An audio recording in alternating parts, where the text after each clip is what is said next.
آج کی کہانی ہے غرور بھری شہزادی کی شادی ایک فقیر سے۔ ایک دفعہ کا ذکر ہے کہ زرعی آباد کے عظیم سلطنت میں ایک شہزادی ماروین نامی رہتی تھی۔ وہ اپنی خوبصورتی، عقل مندی اور وقار کے لیے مشہور تھی، لیکن اس کا غرور اس کی تمام خوبیاں ماند کر دیتا تھا۔ شہزادی ماروین خود کو دوسروں سے برتر سمجھتی تھی اور ان کا مذاق اڑاتی تھی جنہیں وہ اپنے سے کمتر سمجھتی۔ ایک دن اس کے والد بادشاہ خالد نے اعلان کیا کہ اب ماروین کی شادی کا وقت آ گیا ہے۔ آس پاس کی سلطنتوں کے شہزادے اور اشرافیہ اس کا ہاتھ مانگنے آئے، لیکن ماروین نے ہر ایک میں خامیاں نکالی۔ یہ بہت پست ہے، اس نے ایک پر طنز کیا۔ یہ بہت سادہ ہے، اس نے دوسرے کا مذاق اڑایا۔ ان میں سے کوئی بھی میرے لائق نہیں، اس نے غرور سے کہا۔ بادشاہ پریشان ہو گیا۔ وہ اپنی بیٹی سے بہت محبت کرتا تھا، لیکن جانتا تھا کہ اس کا غرور ایک دن اسے نقصان پہنچائے گا۔ اسے سبق سکھانے کے لیے بادشاہ نے ایک منصوبہ بنایا۔ وہ بھیس بدل کر ایک دانا فقیر کے پاس گیا۔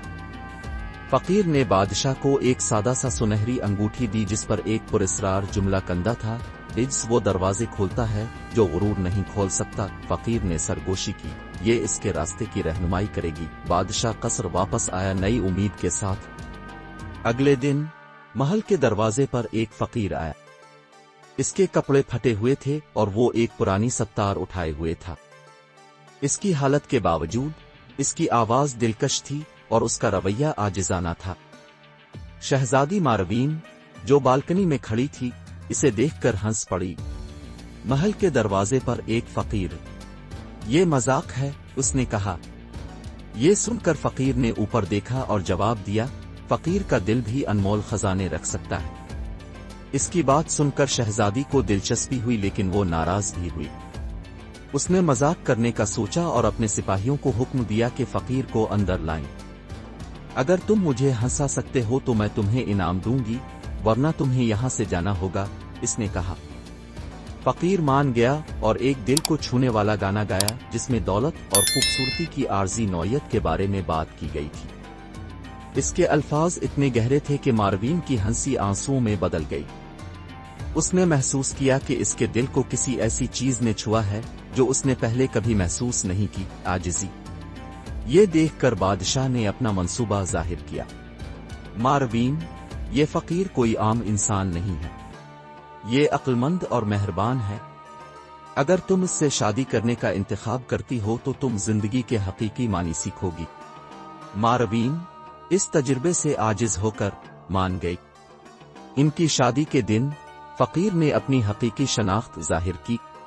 وہ شہزادہ ازلان تھا، ایک قریبی سلطنت کا حکمران جو ایک ایسی دلہن تلاش کرنے کے لیے بھیس بدل کر آیا تھا جو دولت سے زیادہ کردار کی قدر کرتی ہو۔ شادی کے بعد ماروین کو فقیر کے ساتھ زندگی کے کئی اہم سبق سیکھنے کا موقع ملا۔ وہ نہ صرف ایک عاجزانہ دل کے مالک بن گئے بلکہ اپنی رعایا کے مسائل کو بہتر سمجھنے لگے۔ وہ اکثر اپنے عوام کے ساتھ وقت گزارنے اور ان کے مسائل کو سننے کے لیے بھیس بدل کر جاتے۔ ماروین کا دل شکر گزاری سے بھر گیا۔ اس نے اپنے غرور کے لیے معافی مانگی اور حاصل کردہ حکمت کو اپنایا۔ وہ دونوں مل کر مہربانی اور عاجزی کے ساتھ حکومت کرنے لگے اور اپنے عوام کے محبوب بن گئے۔ انگوٹھی پر کندہ عبارت کبھی اس کی انگلی سے نہ اتری، ہمیشہ یاد دلاتی رہی کہ اجز وہ دروازے کھولتا ہے جو غرور نہیں کھول سکتا۔ ان کی کہانی نسلوں تک سنائی جاتی رہی اور یہ ایک مثال بن گئی کہ حقیقی خوبصورتی دل کی عاجزی اور مہربانی میں ہوتی ہے۔ کہانی کا سبق، یہ کہانی ہمیں سکھاتی ہے کہ غرور انسان کو کبھی حقیقی خوشی اور کامیابی نہیں دے سکتا۔ عاجزی اور مہربانی وہ خوبیاں ہیں جو نہ صرف ہمارے دلوں کو سکون بخشتی ہیں بلکہ دوسروں کے دل بھی جیت لیتی ہیں۔ ظاہری خوبصورتی اور دولت وقتی ہوتی ہیں، جبکہ حقیقی خوبصورتی کردار، عاجزی اور اچھے عمل میں ہوتی ہے۔ اس کہانی کا پیغام یہ ہے کہ ہمیں اپنے غرور کو چھوڑ کر عاجزی کو اپنانا چاہیے تاکہ ہم اپنی اور دوسروں کی زندگی کو بہتر بنا سکیں۔